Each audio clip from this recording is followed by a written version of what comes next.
B. There was a time when one empire controlled lands on every continent, so vast that people said, the sun never sets on the British Empire. But how did this colossal power rise so high, and what led to its eventual transformation? This is the fascinating story of the rise and fall of the biggest empire in history. Our story begins back in the 1600s. England, which would later become Great Britain, was just starting to look beyond its shores. It was an age of exploration, a time when brave sailors and ambitious merchants set out to discover new lands and new opportunities. B. With their increasingly strong ships and skilled navigators, the British established small outposts and trading posts. These weren't massive conquests at first. Instead, they were driven by trade companies, like the famous East India Company, which were hungry for valuable resources like spices, textiles, and tea. Through these early ventures, they set up colonies in the Americas, the Caribbean, and parts of Asia. Each new colony, each new trade route, was like a small piece of a giant puzzle.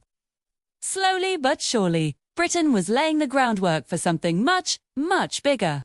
What started as a collection of scattered settlements was beginning to look like a global network. This early expansion was crucial, as it provided the resources and the strategic positions that would fuel the empire's incredible growth in the centuries to come. Step by step, Britain was transforming from an island nation into a true global power. Then came the 1700s and 1800s, and everything changed. This was the era of the Industrial Revolution, and it started right in Britain. Suddenly, new inventions like the steam engine and new manufacturing processes in factories changed the world forever. Britain became the workshop of the world, producing goods faster and cheaper than anyone else. This immense economic power gave them a massive advantage. With new technologies like railways and steamships, they could move troops, goods, and administrators across the globe faster than ever before. This industrial might didn't just make Britain wealthy. It allowed them to expand their control and influence at an unprecedented rate. The empire wasn't just growing through trade anymore. It was now backed by the unstoppable force of industrial power. B. The early 1900s, the British Empire had reached its absolute peak. Just look at a map from that time. From the vast territories of Canada and Australia to the jewel in the crown, India, and large parts of Africa, the empire's reach was truly global. It was the largest empire the world had ever seen, controlling about a quarter of the world's land and a quarter of its population. The saying, "The sun never sets on the British Empire," was literally true. No matter what time of day it was, the sun was shining on some part of its territory. But, as we all know, ruling over such a vast and diverse empire comes with enormous challenges. Keeping everything together was becoming an increasingly difficult task.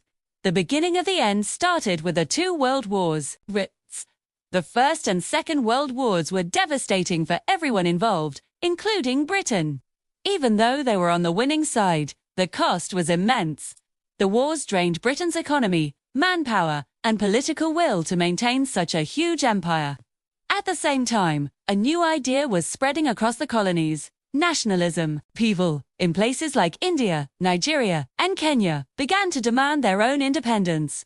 They wanted the right to govern themselves, to have their own leaders, and to build their own nations. Peaceful movements for freedom, led by iconic figures, gained strength and could no longer be ignored. After the Second World War, the world had changed, and the age of empires was drawing to a close. Britain, weakened by war and facing immense international pressure, began the process of decolonization. It started with the independence of India and Pakistan in 1947, a moment that sent ripples across the entire empire. In the years that followed, many African and Caribbean countries also gained their independence. One by one, the pieces of the empire peacefully separated. This wasn't a story of collapse through a final epic battle. It was a gradual political transformation. A series of handovers and independence ceremonies that changed the map of the world forever. By the late 20th century, the British Empire was no more. But it didn't just disappear. Instead, it evolved into something new, the Commonwealth. These as a voluntary association of independent nations, many of which were former British colonies.